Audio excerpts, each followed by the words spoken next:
Hey everybody, Trace here. Welcome to That's Absurd, Please Elaborate. Before we get into the actual show, I wanted to jump in here with an announcement. This has been a great year for our show. I mean, really good. We've gained so many new listeners, and hello and welcome to all of you, by the way.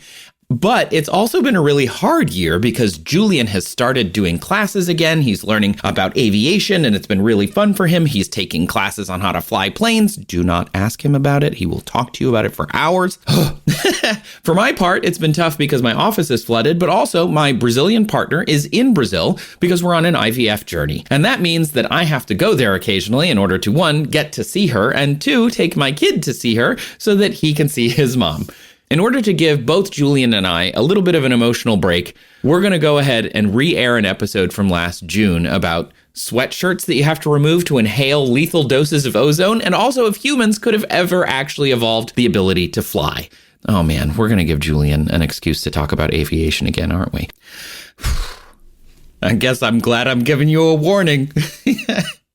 And just so you know, next week there will be a new episode. In the meantime, enjoy the episode. If you got any tips on how to get Julian to stop talking about airplane wings or how to handle the emotional roller coaster of embryonic development, let us know. We'll see you next week with a new episode. Thanks for being a listener of That's Absurd. Please elaborate.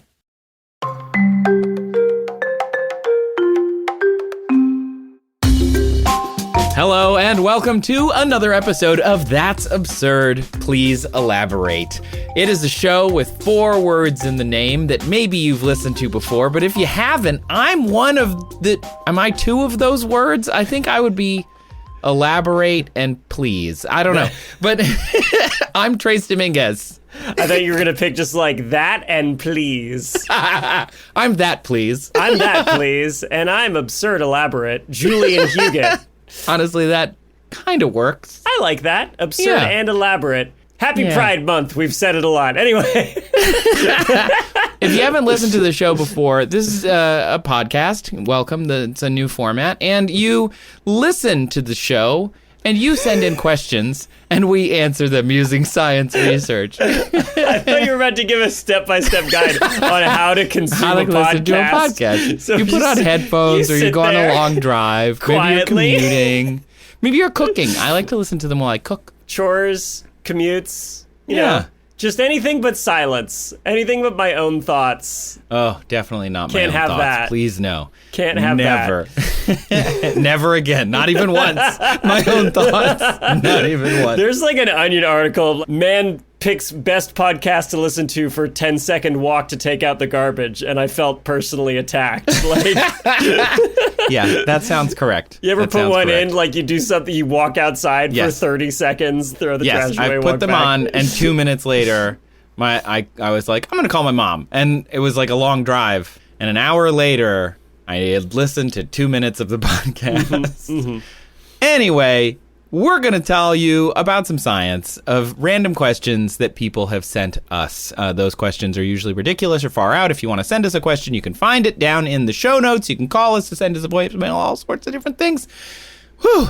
Okay, Julian, what question were you sent this week? My question comes from Madeline, who sent in a voicemail. Cool. Hi, I'm Madeline from Wellington, New Zealand, and I was wondering, could humans ever actually evolve to have the ability to fly? And I don't know why I was thinking of this. I think it was a shower thought. But I noticed a TikTok, actually, and it was like, I don't want the ability to fly. It sounds like hard work.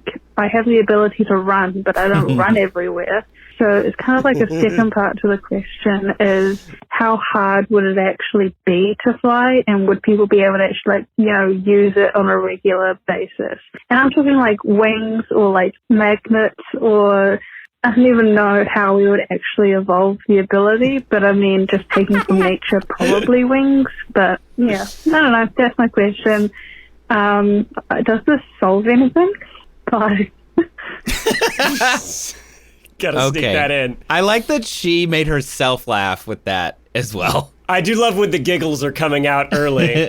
Like, hold on, guys. Hold on, strangers from the internet. Let me share this. So, Madeline, let's dig into it. I think it would be instructive first to look at how flight has come about before, right? Oh, God. Are you going to bring in aviation into this? We're not talking about airplanes. Julian. Not yet, okay? Jeez.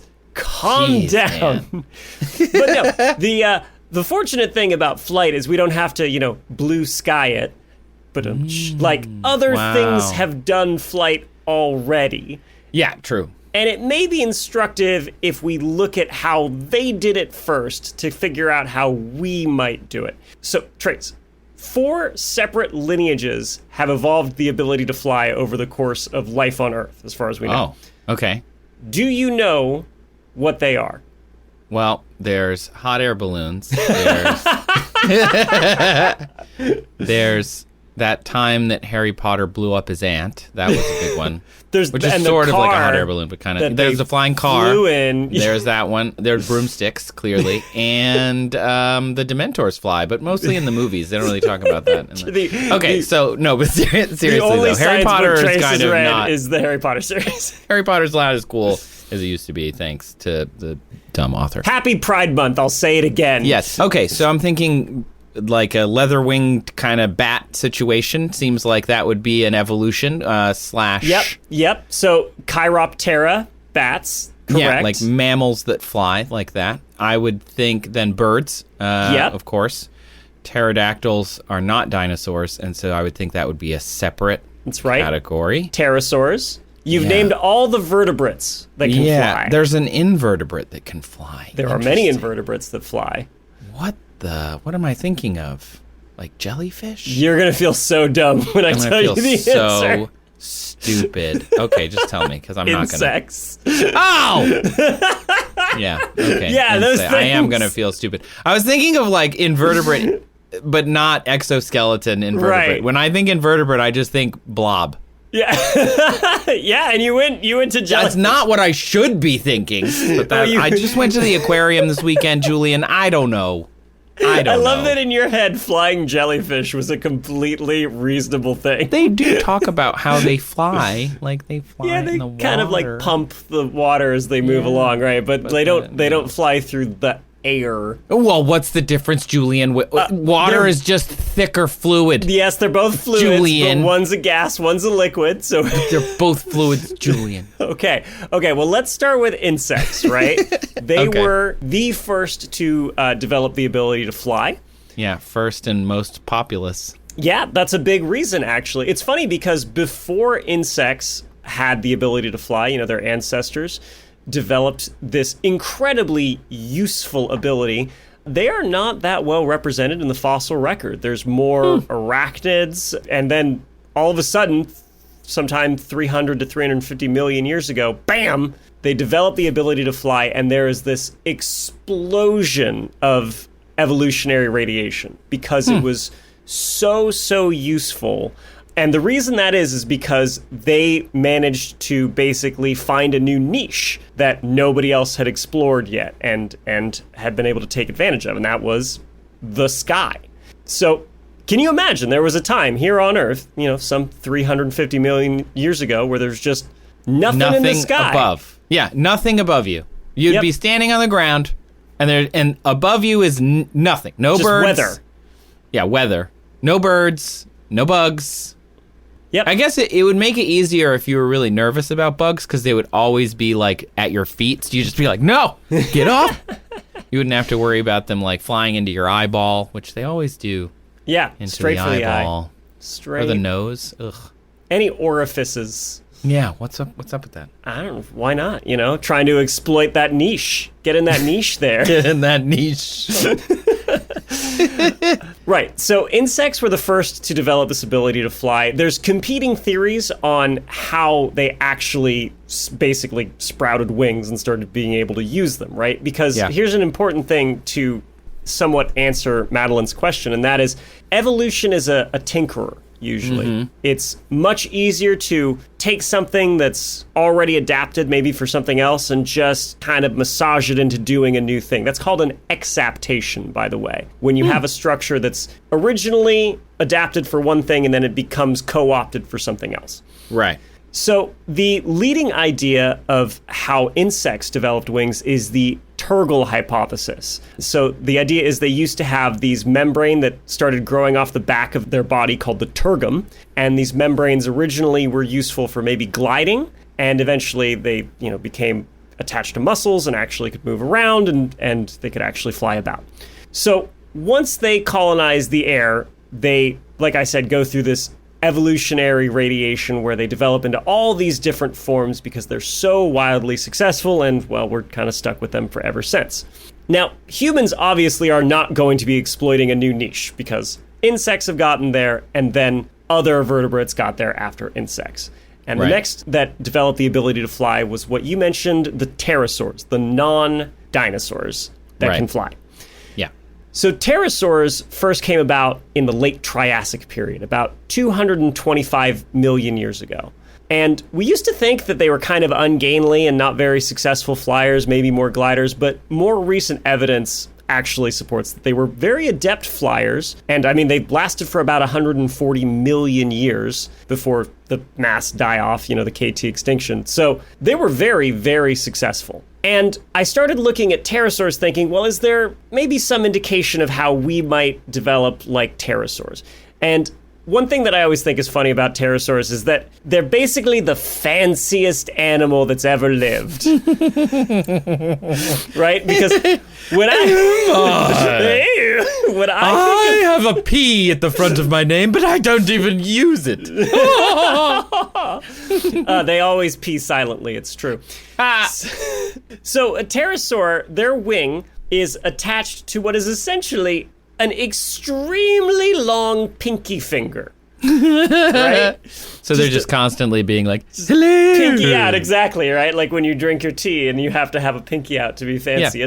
That's why I'm saying pterosaurs are the fanciest animals. Fancy. A pterosaur. Yeah. This is, again, another example of evolution being a tinkerer, right? If you look at the bones in a pterosaur's wings, you see a lot of homologous structures to the arm bones that humans have, right? They're these same basic structure and layout, but they're squished and stretched and morphed. But it's almost all pretty much there, just adapted to support this big membrane that goes from the tip of their very, very long pinky down to the back of their body, right? Down to like their hind leg area. There is, though, one new bone that they developed. Oh! Yeah. Of course, because they're so fancy. They're so fancy. I hope it's the fancy bone. It is kind of like another pinky pointing the exact opposite direction. Okay, they're so fancy. They have two pinkies. They're so fancy. It's called the pteroid bone, and it's just this little extra kind of finger-like looking thing that's pointing back towards their shoulder, and that helps support the membrane on the front of their wing. Maybe give them a little extra lift and a little extra maneuverability. But again, we're not seeing like a whole new structure that turned into a wing. They've just developed this one little extra bone that supports the little extra membrane, and that's over like 140 million years of flight. Yeah. Right? And I think, to your point, if there was a reason for them to have evolved other things, the tinkering would have caused that to happen. Like you would have had an animal that used their wing in a different way, and then maybe had an offspring over time that would have made that way more robust and evolved some kind of adaptation there based on a mutation. And since we don't see that, it seems like it's pretty simple. They did it. It worked. They kept doing it. By the way, the pterosaur bone structure also supports one hypothesis of how they started flying in the first place, right? Because there's a couple different approaches that have been proposed to how different animal species started flying. They could either start out as arboreal species that maybe jumped from tree to tree and they glided to help them out in maybe escaping predators or just moving around. Or there's the ground up theory where maybe they would run and chase after prey, or maybe they were trying to escape another predator and leaping into the air and gliding to get some distance, maybe help them with either of those things, and eventually it developed onto full-on powered flight. Because of pterosaur bone shapes, we think they probably were ground up. So they were on the ground, and they kind of waddled around. Yep. And over time, that waddle got some extra skin. They started Yeah, maybe they were trying to catch those flying insects that were around, and this ability to leap and glide helped them, and eventually when they could actually fly completely on their own power, they were much more effective at hunting these things. And maybe also effective at getting away from their own predators. Neat. These things are hard to know. We can only really infer, but we have found fossilized pterosaur tracks that imply that they were actually pretty nimble on the ground. And that, again, supports this ground-up hypothesis that they started on the ground and jumped and eventually developed the ability to fly. Okay, so that's good news for us. They also could be flippin' huge. They are huge. I've seen some of those at the museums and at the zoo. When they have a dinosaur exhibit. The pterosaurs, they had one in the valley when I was living there. And the pterosaur, you could see it from the road. It was 30 feet high or something. 10 meters. I think that's good news for us because we're also pretty big, right? Yeah. So if we were to, as Madeline is wondering, if we ever had the ability to fly, would we have to shrink or anything? Maybe not. I mean, there are other things that would help us get into the air, like having hollow bones like pterosaurs had, right, to make us lighter. But it's good to see that, a truly huge animal could still take wing. I think one of the largest pterosaurs is, I'm not going to be able to say this, Quetzalcoatlus. Oh, yeah. That's pretty good. That's right. Thank you. That's pretty close. Thank you. That's Quetzalcoatlus. I don't think it's a qua. I think it's just a k. Spanish style. Well, even then, right, because that's adapted from Aztec. Yeah. When we say axolotl, right, that's... Yeah. I hear native speakers say... It's a sh sound. That's terrible pronunciation, right? Yeah. It's supposed to be ashruk. Yeah. So anyway, who knows? I'm probably super wrong. But the point is, the Quetzalcoatlus might have had a wingspan as big as 35 feet or 10 to 11 meters. Wow. Just huge. So good news. Maybe that's one. Being big doesn't mean we can't fly. Right.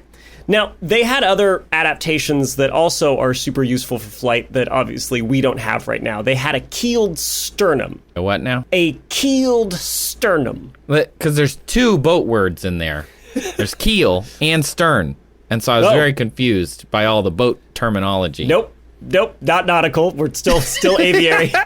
But keel, it's the same idea as that structure on a boat, right? On a boat, it's like a big vertical plank going under the hull, right? And it helps with stability and actually propelling boats, as we learned in a very early episode of this podcast.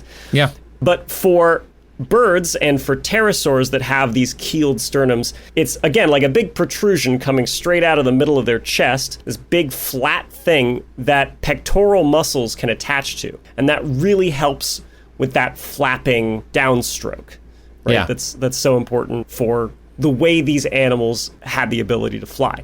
Yeah, it's interesting because you think of animals that have evolved really strong jaws. They have to have gorillas or pandas or whatever.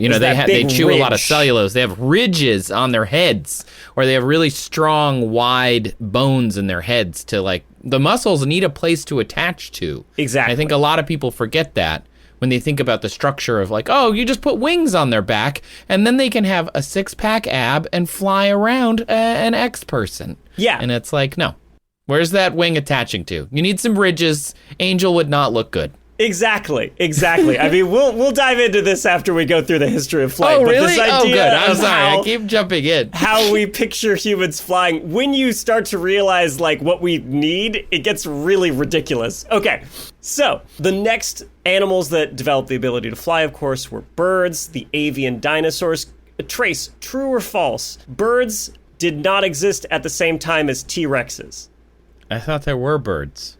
Yep. So true. There are. True. Wait, no, false. False. They did exist. Wow, the double negative. That's hard. Shouldn't have asked it that way, but I was too late. I was already into it when I realized it was going to be tricky. But you're right. I think it's this really common misconception that during the age of the dinosaurs, right, Triassic, Jurassic, Cretaceous, you just had dinosaurs, and then the meteor hit, and then birds after that somehow. Right. Somehow. And that's not the case. The little dinosaurs feathered up and started flapping around and singing. But avian dinosaurs existed at the same time as other dinosaurs like T-Rex, right? Yeah. There were small winged flying dinosaurs As far back as 150 million years ago were the first dinosaurs. The transitional species that's often pointed to is Archaeopteryx. Yeah. Which has some bird features, like feathered wings that look like they were used for flying, but also like a long bony tail,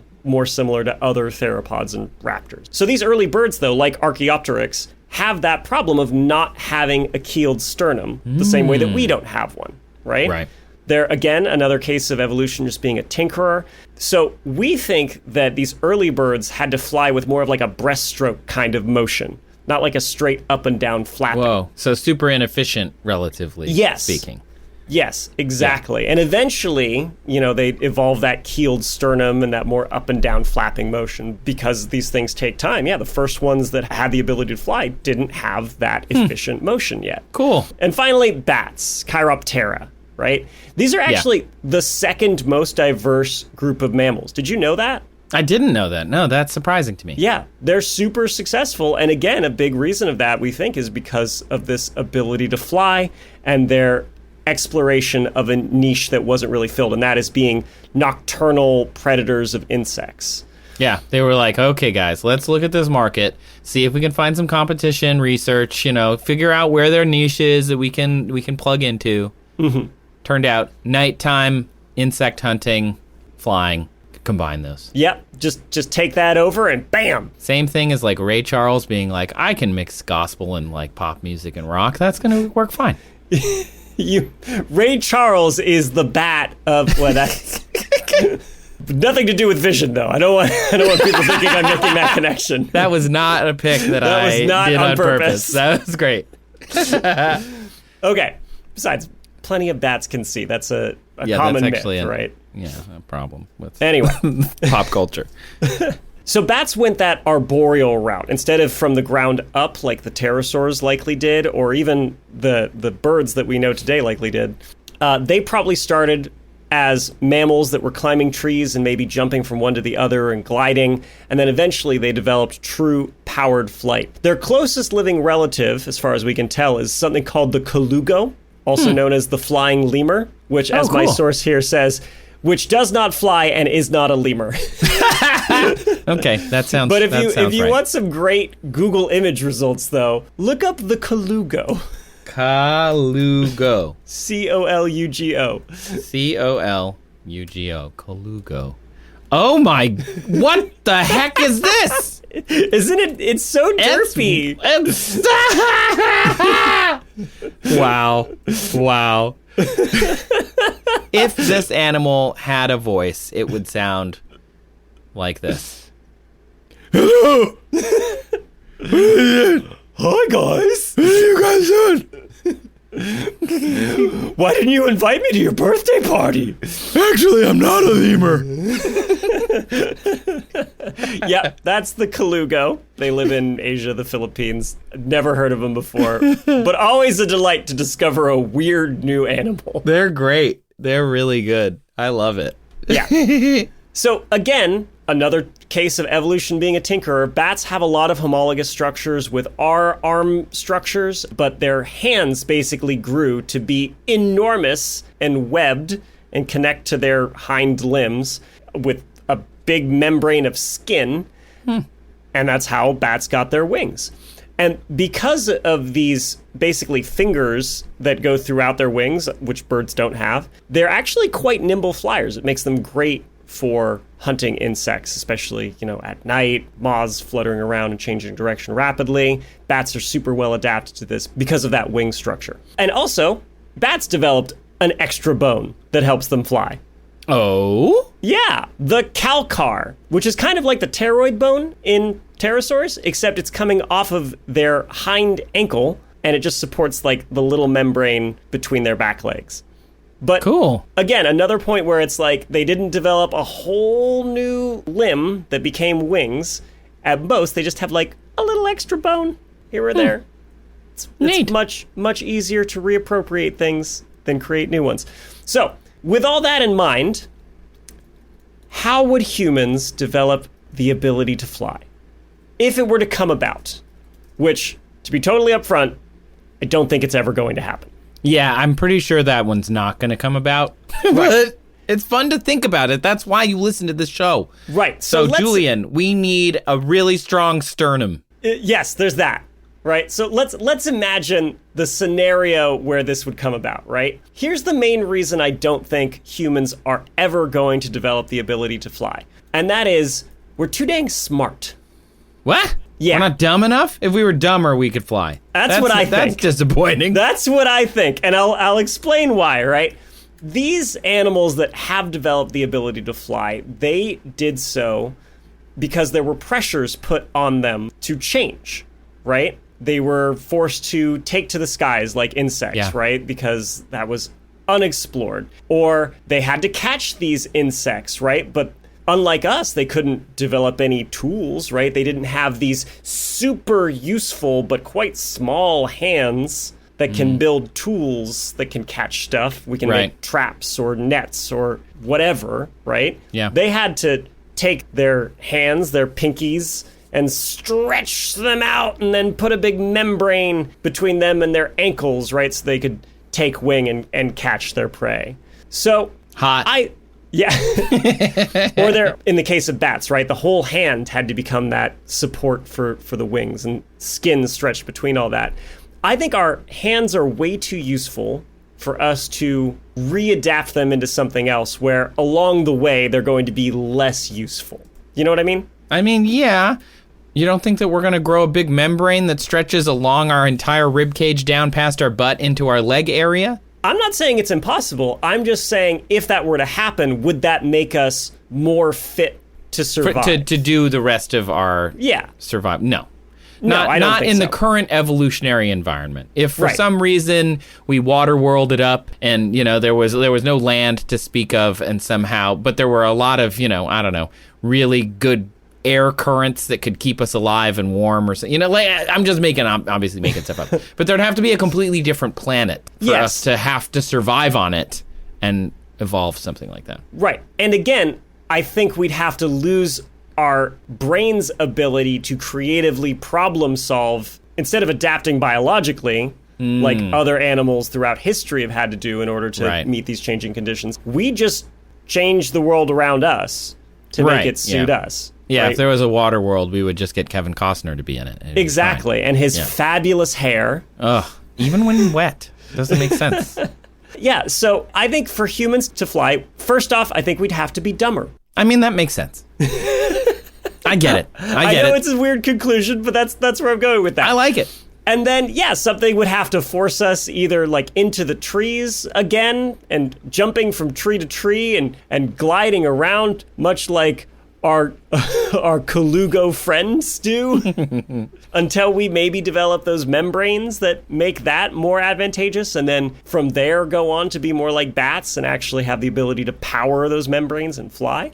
Or maybe there's, like a predator on the ground that's chasing us and we have to leap into the air in order to escape them. Julian, or you really want to get big on TikTok, and the way to do it is to have wings.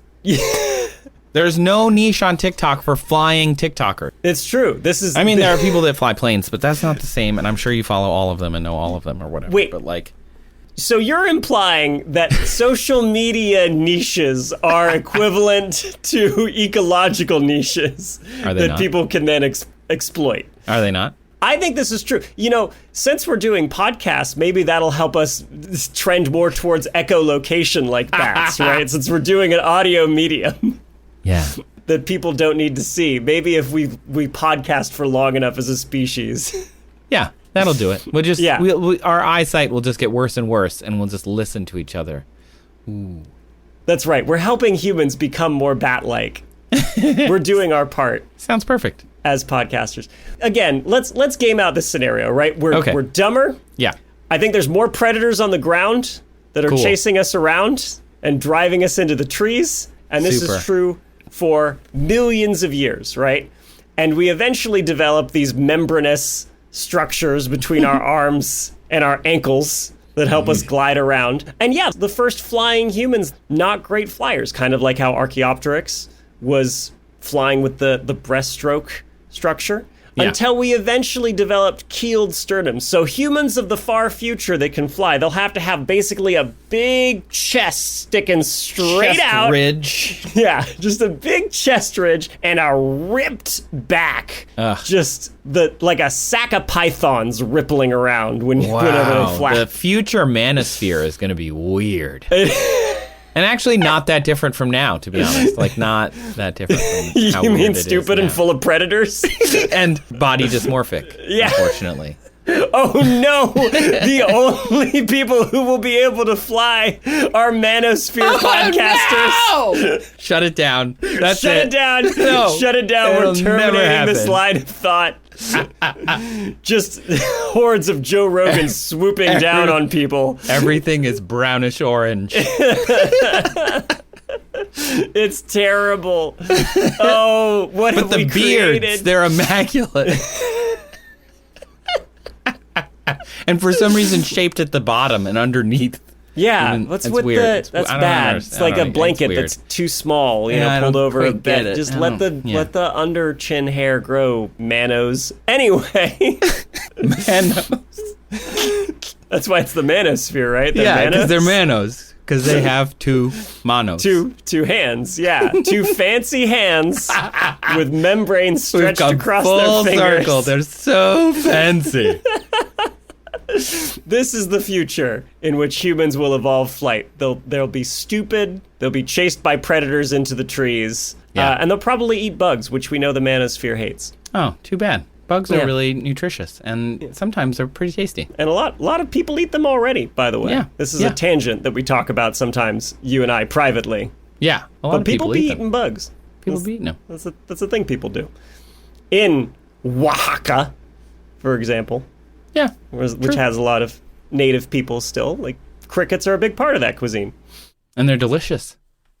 I've never had them. I respect their ability to fly too much.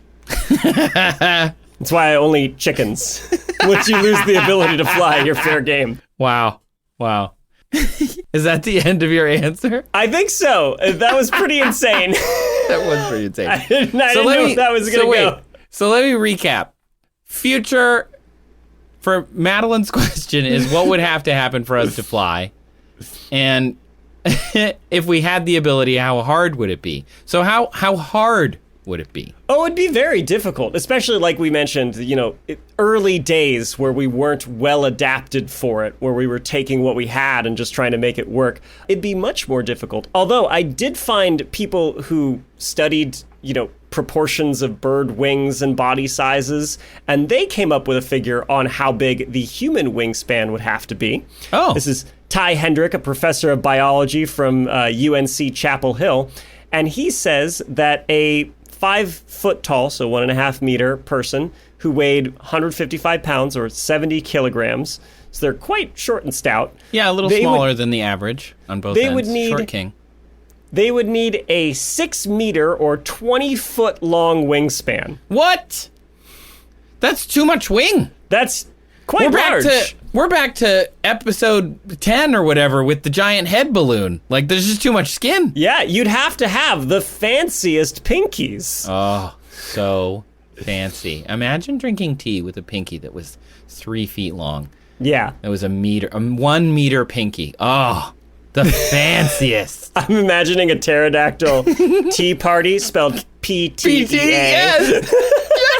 And they're all drinking, but they're all knocking each other's cups over. And Yeah, honestly, I think that would be great. If there's an artist in our audience, please draw that for us, because we can't draw monocles it. and top hats. Yeah, they'd have to have a top hat, but the top hat would have to be balanced because they don't have rounded heads, don't they? Have Yeah. like kind of ridged Yeah, heads, so they'd have to have like a top hat balanced on their ridge, They have like a big like prong-like structure coming out the top of that. Maybe you could just slot like the, ring toss style. the hat over it. Yeah, exactly. Oh my gosh, that'd be so funny. Also, Pterodactyl Tea Party, great band name.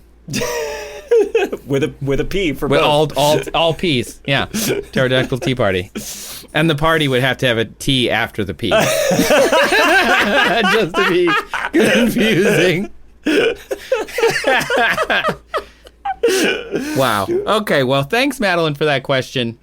We really appreciate it. let's take a quick break, and then I'm going to do something even stupider. I don't believe you.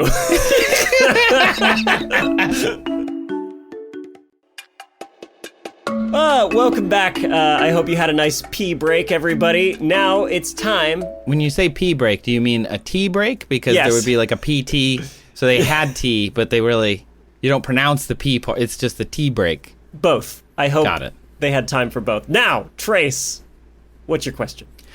My question comes from Philippe, who asks, how many sweatshirts would you have to remove to inhale a lethal dose of ozone created by static discharge? Yeah, and then he elaborates. Yes, you read it right. Oh, good. Here's why this question. Last year, they were in the process of removing their sweatshirt when they heard the sound of static discharge, so like that crackling sound. And then a smell came with it. And my first thought was I just smelled ozone, the distinctive smell of burned electronics. Today, the same thing, a big whiff of ozone. Static discharge can be thousands of volts. Ozone is toxic. So how many sweatshirts would I have to remove to get a lethal dose? I know it won't solve anything. Ellipsis. Bummer. I don't know, unless you're ready to say goodbye to this cruel world in the most circuitous way possible. Right. You really want to build the ozone layer back up as best as you can. So you're just whipping those sweatshirts off. So, yeah, I read this and thought, this is absurd. Sure is. Julian, can we talk just a little really quickly, tell people what ozone is? Oh, yeah. So in hockey, there's 3 zones. There's the Okay, D yeah, okay. zone, the neutral zone, and Right. the offensive zone. Yep. All right. We That was good. had to do it. Okay. Yeah. For real, though? For real? For real. Not Yeah. for play? It's O3. Yes. It's 3 oxygen atoms bonded together. Yeah. And what's interesting about that is oxygen likes to only form 2 bonds with Yes. things. So Yes. ozone, it's kind of cool. It's got like a bond that bounces back and forth, right? You've got like 1 oxygen in the middle, and then the 2 on the sides keep like bouncing back between having like a double bond or a single bond. It's the most Los Angeles atom combination in the Yeah. world. It's a thruple that It is will not tell constantly deciding whether it's going to Yeah. stay together or not. One of the oxygen is like, what are we? What's happening? And the other 2 are like, we're fine. Me and the other oxygen are fine. We were fine before. We'll be fine after you leave. Yeah. But because of that, it's really great at absorbing like ultraviolet radiation, right? And Correct. it forms a protective layer of the atmosphere that keeps us from getting over UV exposed down here on Earth. Yeah. And that's why a hole in it is a big problem. Right. It's constantly being formed and also destroyed in the upper atmosphere of our planet. And exactly to your point, it stops UV light. When UV light hits it, it breaks apart and goes back into, more stable atoms and then becomes ozone again under various conditions. So one of those conditions is running an electric motor or a static discharge or some kind of air-gapped static. And the reason is electrolysis is a good way to make ozone. Electrolysis being electricity running through a medium in this case. If you were to run an electric drill, which I think is a really great way to make a bunch of ozone, and that smell that happens when you're running an electric drill, that is ozone. That's what it smells I like. didn't know that. A lot of people associate it with after thunderstorms, lightning. There's like a smell apparently associated with that. I've never noticed it, but some people say that. But yeah, it's pretty cool. You didn't know that about electric drills? Yeah, No. because they have brushes, and the brushes develop oxidation, and then they'll run the electricity, and they'll break it all apart, and they'll end up with some ozone, which is pretty cool. Huh. Yeah. Cool. But ozone, to Philippe's point, is toxic. You don't want to drink in a lot of it with your nose. Ozone exposure decreases lung function, aggravates asthmas, throat irritation, cough, chest pain, shortness of breath, inflammation of lung tissue, and a higher susceptibility of respiratory infection. It is not good for human tissue, kind of across the board.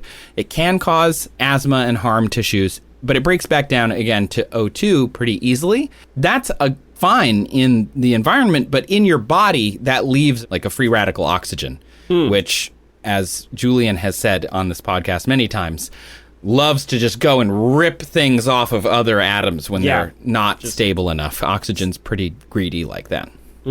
So O2 Or ozone won't kill you in small amounts, but it can damage tissues. The U.S. Food and Drug Administration requires an ozone output of indoor medical devices to be no more than 0.05 parts per million. So pretty small. I needed to find out how much ozone would cause toxicity. Like if we're trying to figure out how much ozone will kill you, we know it hurts you. We're not trying to hurt you. We're trying to kill you. Oh, thanks. So we know we need to exceed... for this podcast. We're trying to kill you. We know we need to exceed 0.05 parts per million.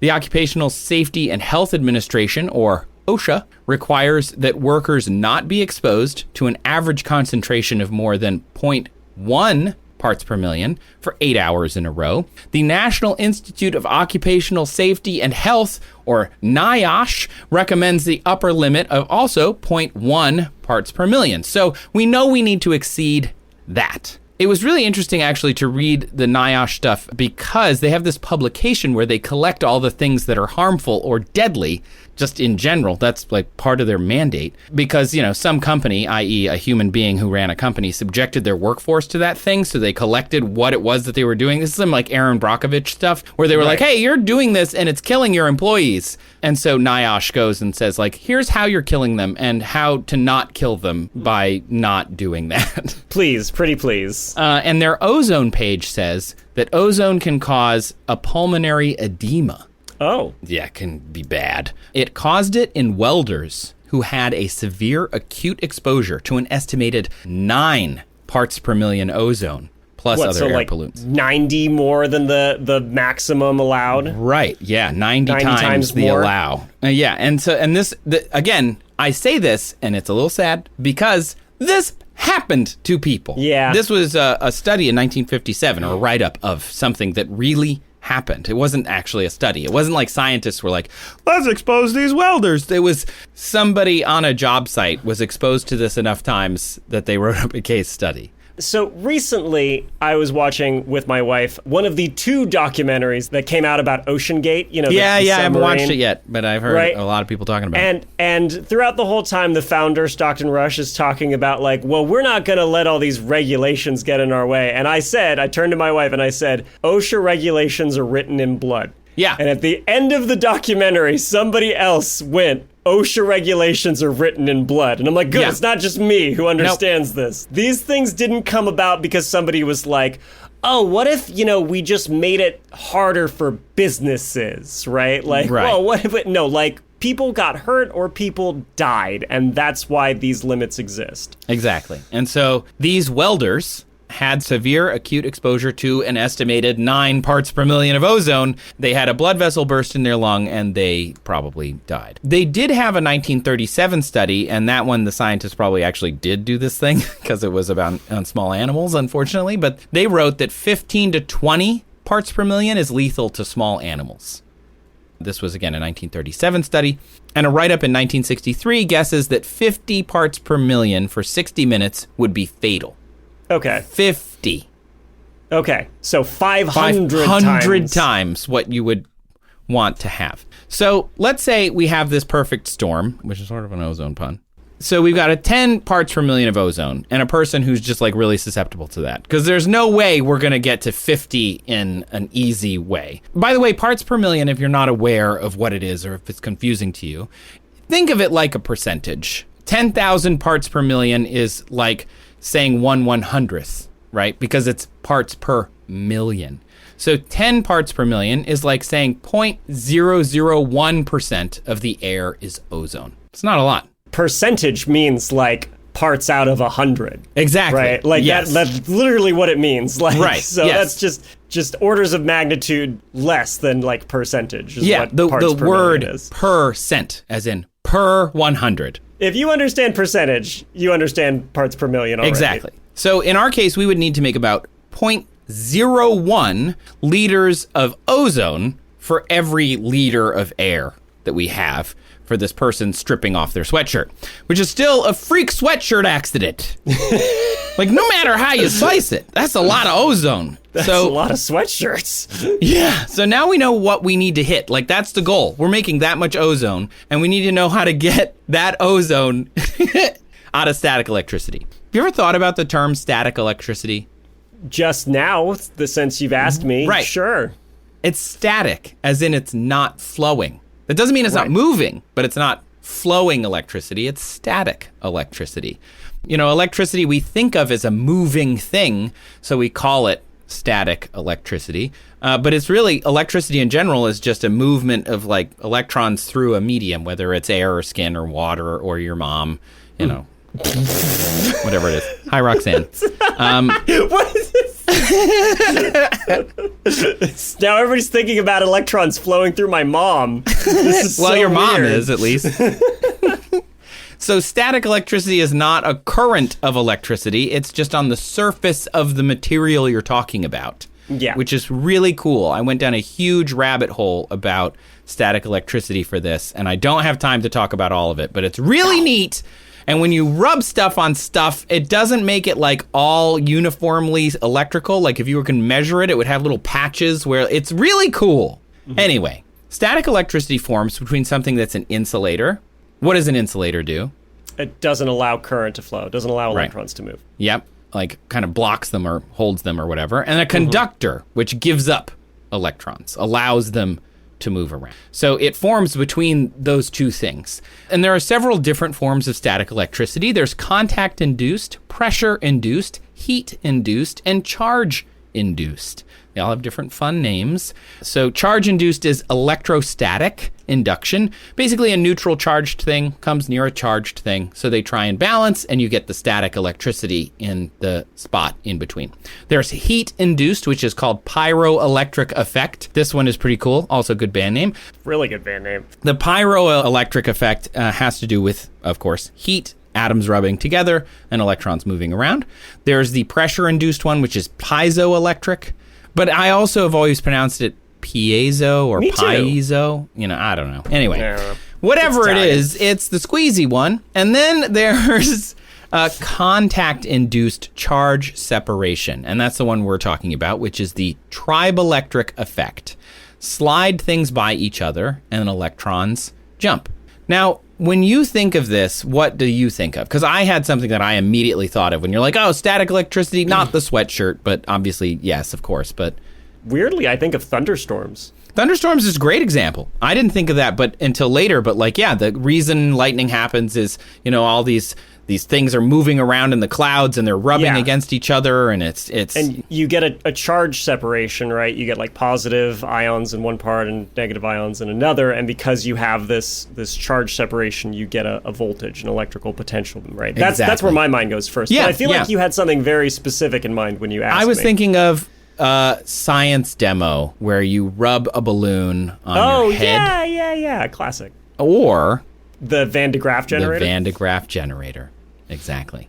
A Van de Graaff generator, do you want to explain it? Do you want me to explain it? I love asking you to explain it because it's like a quiz, and you always nail it. And it makes me so happy that you always nail it. Thanks, bud. But all I can think of with a Van de Graaff generator, I should say, electricity I feel like is a big blind spot for me. Yeah. Whenever I have to research anything, I'm like, this is just magic as far as I can tell. It kind of is, yeah. Like, I don't understand it well. That's not to say it can't be understood, but it's just like a real area I struggle with. So Van de Graaff generators, as far as I understand it, right, it's like a big sweater rubbing, like, Rube Goldberg machine. There's a cat inside, and it's just flipping it around. But you crank something, and it runs like a belt up to like a big orb, and it collects a lot of charge on the orb, and then it makes little sparks to other things. This only gets better and better because you're like waving your arms around. Thanks for setting me up to say that I always nail it on the one that I just biffed on massively. No, you did it. You did it. You got a lot of it. That was excellent. Okay. I just want to, can I have a sidebar real quick though? Because there's this thing, we call it gripe time. Let's call it gripe time. Okay, gripe time. Some things grind my gears. And one of those things that grinds my gears is when people, specifically in the YouTube, TikTok, and other social media world, say the word science experiment, when what they really mean is science demonstration.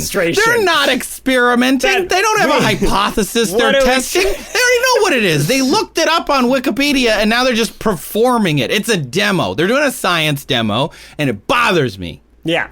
And it might seem silly, but the slippage of language is important. And so if we pretend these are all experiments, then you can call anything an experiment. I've never worn sunscreen. Let's do an experiment. It's like, it's not an experiment. We know what the sunscreen will do. It will block UV radiation from hitting your skin.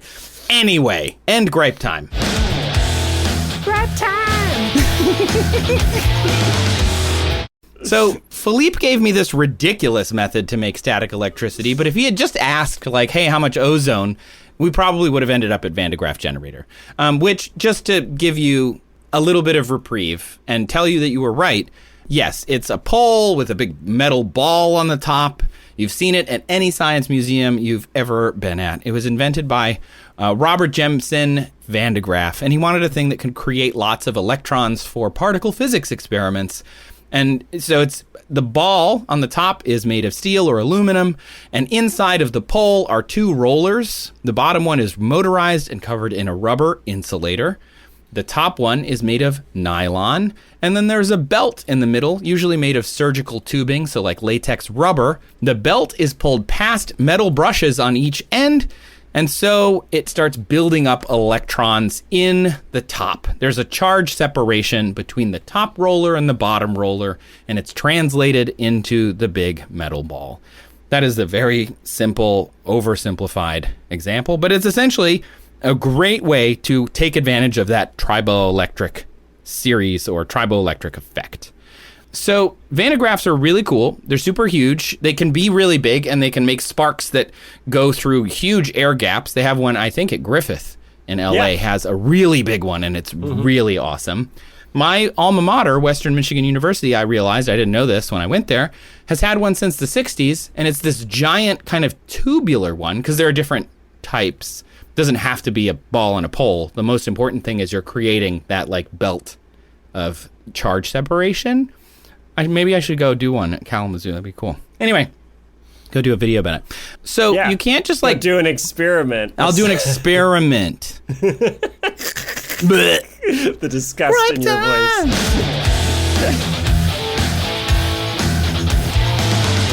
So you can't just put Phil in a room with a Van de Graaff generator. No, I got to take off a sweatshirt over and over again. So how does a sweater make electricity then? So you rub that balloon on your head, for example, right? Your hair stands up. The electrons have moved from my head to the balloon. They're on the surface of this latex insulator now, and put simply, the valence electrons of my hair move to the latex, giving both a charge. What the charge is actually doesn't matter. The electrons can move in all sorts of different ways. The important thing to remember is there's a separation. The reason the hair separates from other hair is it has a charge.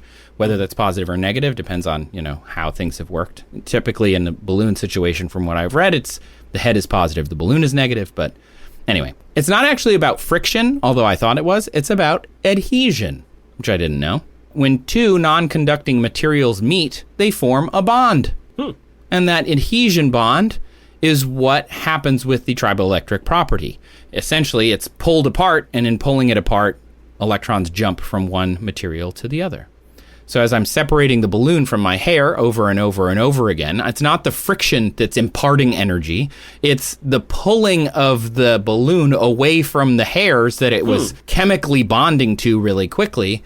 And that physical pulling of the electrons off of the hair is causing the balloon to be negatively charged, which is super neat. I didn't know that. Yeah, I didn't either. So I've got this list. This is called triboelectric series. Okay. Yeah, so start at the top. It has human hands, usually too moist though. Very positive. That's just about you specifically. Hands too moist. Moist. Thanks for telling me I'm very claiming. Positive.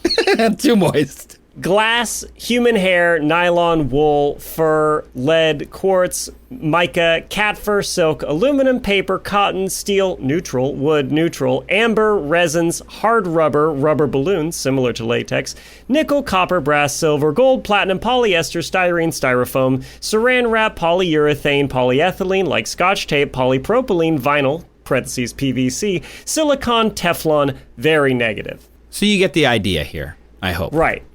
A human hand, or let's say more specifically for this example, human hair is number 3 on this list. A rubber balloon similar to latex is number 20 on this list. Human hair is pretty positive. A rubber balloon is near neutral, but on the negative side of this series. And so a triboelectric series, what you would say is things that are further apart on this list, they'll be more likely to swap electrons. So this is a pretty interesting list, and I found lots of different ones. This is one of those examples of things where, like, scientists have done experiments, they have tested hypotheses, and figured out which ones of these things will give up electrons to other ones, and then put them in kind of this series. Looking at this series makes a lot of things in my life make sense. Like when I'm trying to get the saran wrap out and it just keeps clinging to me. Yeah, human hands are at the very positive end, and saran wrap, or like plastic wrap is, even though you're moist, way down. So I numbered them on my screen. So 1, human hands. Neutral is like 15, 16. Saran wrap or plastic wrap is 26. So we're talking like, another 10 places past neutral, which is pretty wild, actually. Yeah. It also makes sense why when you're using things, sometimes they'll stick to you. Like not just saran wrap, but like anything made of vinyl or like Scotch tape. If it falls off of the tape, it might just like stick to your body. It's because of the triboelectric. Good to know. Super neat. So anyway, this adhesion happens to Philippe's sweatshirt as well. So as he's pulling his sweatshirt over his hair, the sweatshirt's interacting with the hair and physically pulling electrons off of it, similar to like shuffling on a carpet, does the same thing for a similar reason. And a lot of carpets are not made of wools, but if they were, even still, wool socks on, say, like a polyurethane, synthetic carpet, those are pretty far away in the triboelectric series, from 5 to 27. So like they're going to build up a lot of static charge. And essentially what is happening again is the base of the socks are rubbing electrons off of the carpet. And then on the surface of that, if you could see where they are, it's charged in like a weird splotchy pattern. It's not even because it just depends where those electrons have been pulled. Super cool. So it may come as no surprise to you, Julian, but there are no studies for how much ozone is made from taking off a sweatshirt. What? Yeah, science is I'm funny always like surprised by what I surprisingly find, right? 'Cause Yeah. we talk about this. Sometimes I go in going, there's no way. No way. And then there is a study. Yeah, I was really skeptical that there would be one, and it turned out I was right. But there are a lot of studies on textiles, fabrics, because science really doesn't get done unless there's a reason to do it. And people do need to know how much static is made from sweaters or sweatshirts or different materials. DuPont did a bunch of studies about nylon and different, synthetic fibers to see how much static electricity they would make. But the one that I thought was the most relevant here was getting out of a car. There are studies from 2008, as recently as then, the Journal of Physics Conference Series said a paper called Charging of a Person Exiting a Car Seat in 2008, exploring the triboelectric charging of fabrics and materials. And I was like, all right. We got potential, pun. So the voltage for some of these experiments that they found with just people standing up out of a car seat in a lab, 18 kilovolts. Oh, that's more than I expected. That's a lot. That's a lot of volts. Yeah. And over essentially picoseconds. So almost essentially instantaneously. So a regular seat with no seat cover, you would end up with a charge separation of about 18 kilovolts that you can, if say you're wearing synthetic pants. The charge in the body from static electricity is actually usually measured in millijoules, which is interesting. And so they said, quote, as the person rises from the seat, the charge remaining on the clothing induces charge separation in the person's body. 1/2 of the separated charge couples with the charge of opposite polarity on the clothing, whilst the other half of the separated charge couples to the nearest ground. The capacitive coupling of this latter charge to Earth causes the potential of the person's body to increase. If the body's potential is 10 kilovolts, and the capacitance between the person and the ground is 150 pF, I'll come back to that, then the total amount of charge is 1.5 micro-C, and the total electrostatic energy is 7.5 millijoules. So not very much. 7.5 millijoules. Little. PF is, Picofarads? picofarads or whatever, and it's a measure of capacitance. It's not actually that important for what we're talking about. It's just like how much charge you can store. Yeah, exactly. I found a 1993 paper on human static discharge around electronics as well, which I thought would be relevant. It's about like people who build silicon chips. They want to know if they're going to capacitance themselves and then discharge it into a chip they're building because you don't want to shock the CPU you just built. And they said that the total energy in ESD, an electrostatic discharge event, can be tens of millijoules, with time constraints measured in picoseconds and several kilowatts of power. Again, though, still kind of wimpy.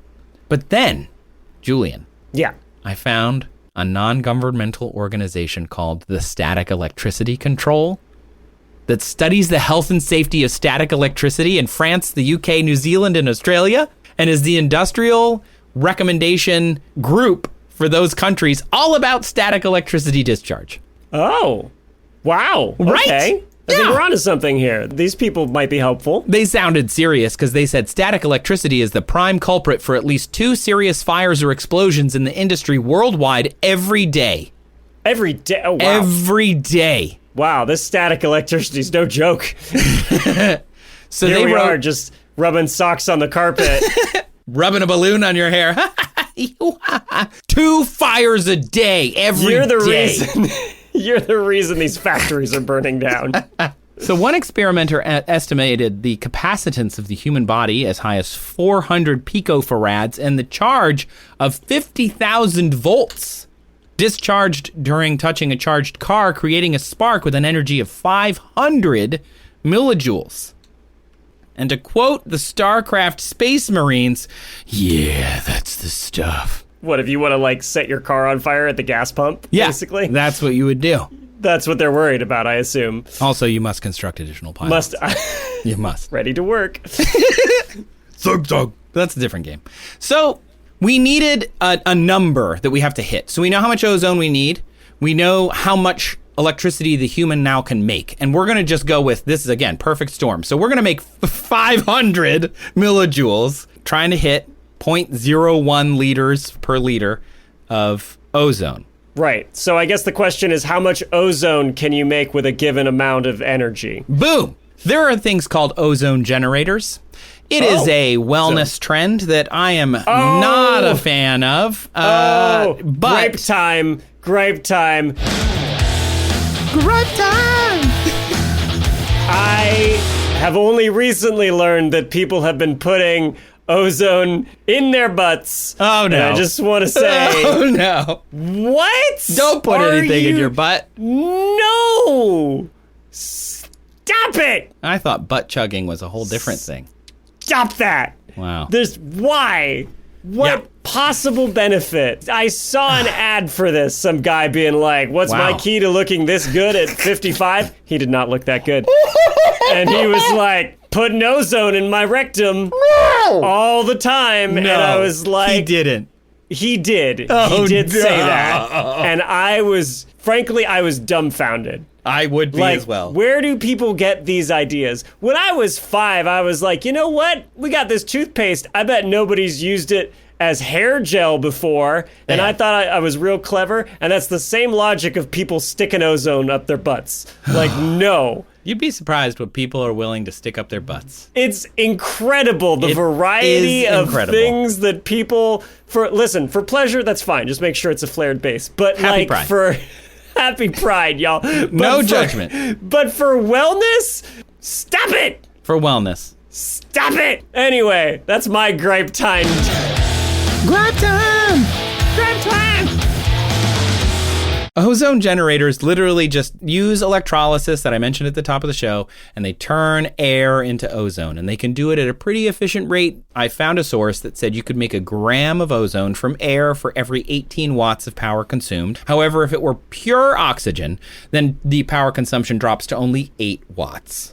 And I found this on an ozone generator manufacturing website. So I'm just gonna, I needed information, and this is already magic. So let's just figure it out, And just in case you're wondering, the reason people say that they need an ozone generator is because they say it's got antibacterial properties.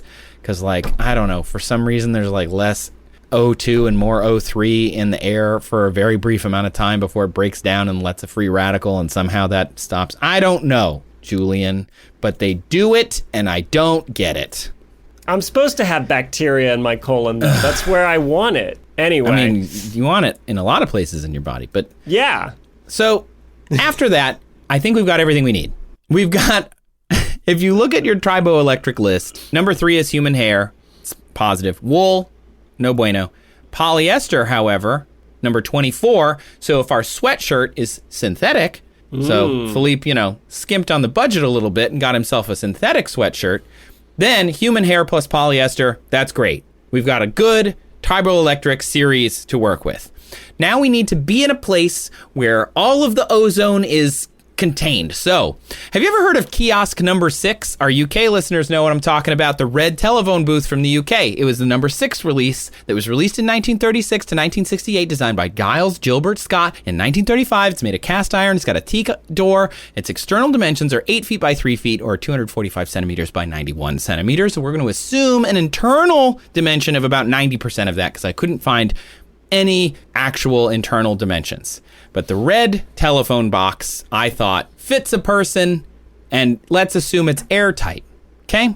Sure. 90% of that is 220 by 80 centimeters. So tall, wide, and it's a square. So also depth. That's about 1,400 liters of air. Okay. So we need to make enough ozone. And we want 0.1% of that? 0.01. 0.01% of that. Right. Okay. Did you do that math in your head? I don't do math in my head anymore. Just tell me. Just tell me the answer. So 1,400 liters of air, 0.0001 means about 0.14 liters of ozone. Okay. Not that much. But Not still a lot. kind of a lot if we're doing 8 watts per gram. It's not like it weighs a lot. Generated by sweater power. It is going to be a lot. But So if we want to hit 10 parts per million of ozone in that environment, that size, 1,400 liters, we need about 21.4 milligrams per cubic meter at standard temperature and pressure. I don't know why I got all physicsy in this one. So to fill the phone box, we'd need about 0.0301, but 0.03 grams of ozone.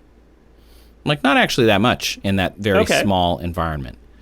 So the energy required to make that is about 867 joules. We divide it by 500 millijoules per discharge, and we get 1,736 times that you'd have to take your sweatshirt off and have the perfect amount of static electricity that perfectly translated it to ozone, and then you continued to do it 1,736 times. Wow.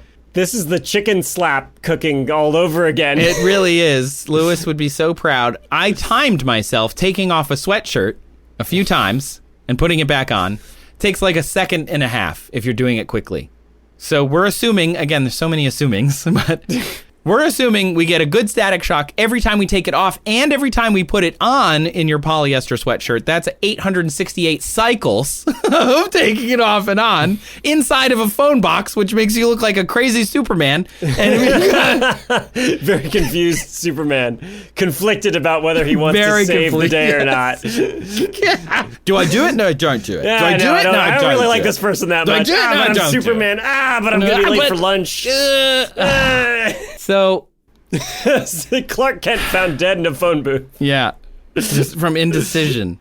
But if we assume we get more than 1 shock per cycle, like say we got 6 per cycle, so 3 during take on, 3 during take off on average, maybe you get 2 or 4, whatever, it doesn't matter. 289 cycles, which is 15 minutes of constantly taking your sweatshirt on and taking it off, putting it on, taking it off, putting it on for 15 minutes. As fast as you can. This is a survivor game. I can't be. And again, you're just hanging out in a phone box, breathing the ozone, waiting for your lungs to have an embolism. Right. Assuming your lung function is still like good enough to keep you going. Also, it's airtight. Like, are you going to suffocate in the time that it takes you to do this? On top of that, I didn't even think of that, calculating how much CO2 you're going to make. Not that, I mean, in a pure oxygen environment is also not good for you anyway, so it's just like, oh gosh. Well, if you're in pure oxygen and you have a static discharge from your sweater, I think you're just going to immolate yourself first. Honestly, yeah, that maybe you're just going to set yourself on fire, is what's going to happen. And since it's a synthetic fabric, it'll just melt to you. Yeah, which then you won't be able bad. to take it off and on. So maybe the answer is none. It will It's never. the Apollo 1 no disaster. way. Yeah. So the most efficient way to do this would to just bring an ozone generator with you into the telephone box. And then you stick it in Just your rectum. plug it in. Your rectum.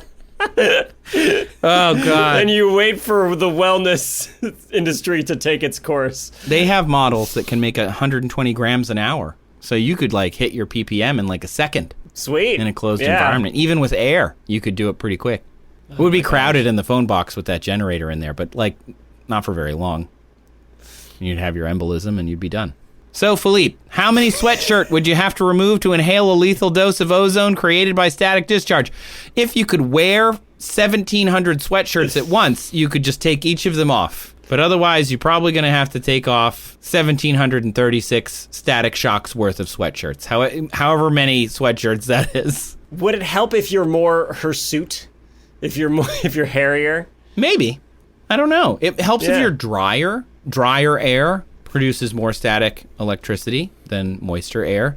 Drier skin, which I don't know if you've ever experienced, would cause more static shocks. Yeah, in the winter, right? Like I've lived places where it's like, oh, winter's coming, the air's dry because I'm just getting shocked constantly. Yeah. I was on, I think at Yosemite or somewhere where like it was high up and really dry, and I like slid into bed and it was like a light show. I was like, wow!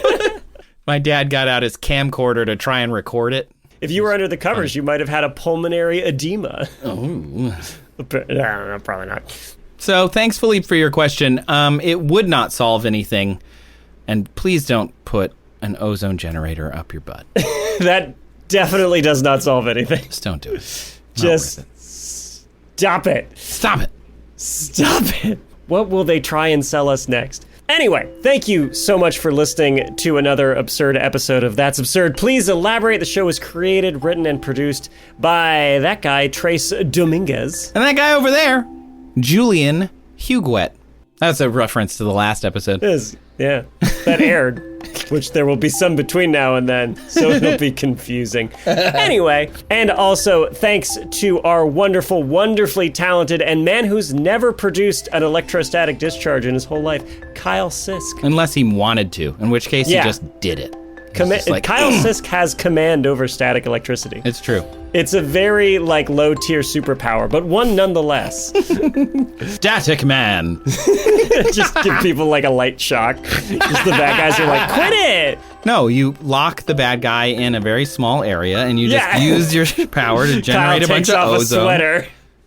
Or to make 17,000 jewelry. times. Because you have the power of electrolysis. Anyway, our website and social is made awesome by our new associate producer, Sabrina Capello. Our music is thanks to Epidemic Sound. Thanks to listeners who submitted questions for this episode, Madeline and Felipe. If you would like to submit a question, we've made it as easy as we can, I think. You can fill out the form down in our show notes. You can email us at hello@that'sabsurdshow.com. You can visit our website, that'sabsurdshow.com/ask. Or you can do what Madeline did. Call us 302-TAPE-SHOW. That's TAPESHO. And then we have a nice recording of your question that we can play on the show. And you can hear yourself back on the pod, and then you can tell your friends, hey, I was on a podcast, which when I tell people, they're not impressed, but maybe your friends will be.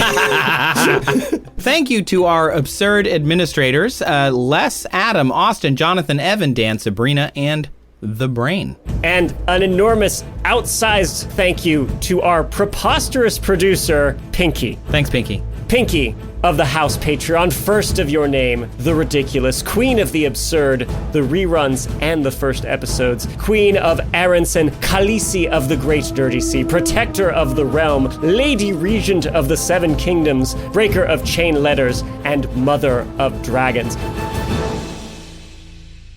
What are we going to do if we ever get two preposterous producers? We'll have to think I don't know. of another title. We'll have to mine for no. a new crazy title. But Pinky's supporting us at the frankly absurd level on our Patreon that we didn't think was possible. And yet, here Pinky is. So thank you so much. You are a maniac, frankly. Yeah. Thank you, though. Leave us a review wherever you're listening right now to this show. Everybody who has left a review, I see you. I appreciate you. The ones who have left reviews talking about how great Julian is, I really appreciate that because he had so many reviews going the opposite way. So that was nice to be able to read. So if you haven't reviewed us, please do. If you have reviewed us, why don't you go ahead and tell a friend about the show? Send them an episode that you really love. Because the only way to grow a podcast is either to work with other podcasts or for you, the listener, to tell other people about it. So just take a second and do that. It would be really, really awesome. I know some of you annoy your friends and family by telling them about us, so yeah. Keep it up, even if they ask you to stop. If you haven't yet, you can watch some of our videos over on YouTube. You can see our faces if you really want to. Look for the link in the show notes, along with everything else we're talking about. And of course, a special thanks to those who are listening on Nebula. We see you and we get a little bit of support thanks to you listening to the show. Nebula listeners who listen via Nebula get an ad-free version of the show. They also support us and other independent creators just by being members of Nebula and watching videos that they may have watched elsewhere right there on Nebula. Every view that they give them doesn't go to a faceless corporation. It goes to a smaller corporation owned by creators. To join Nebula, visit nebula.tv/that'sabsurdshow, go.nebula.tv/that'sabsurdshow, and join and you'll get a discount because you know us. Well, Trace, what do we say at the end of every episode? Don't put it in your butt. Don't put it in... you can put it in your butt, like for fun or whatever, if that's your... But there's not a health benefit. Like we say at the end of every episode, the vast majority of things you put in your butt will not improve your life. Some might. I was going to go with the manosphere as the worst layer of the atmosphere, but I like yours better. I think yours is more practical. Like we say at the end of every episode, Pterodactyl Tea Party rules! Pterodactyl petite petardi. Petardi. Don't put ozone in your petardi. Oh, there you go. Don't put ozone in your pterodactyl petardi. Petardi. Did pterodactyls have petardis, or they had like... Presumably. Cloacas? You know what? No idea.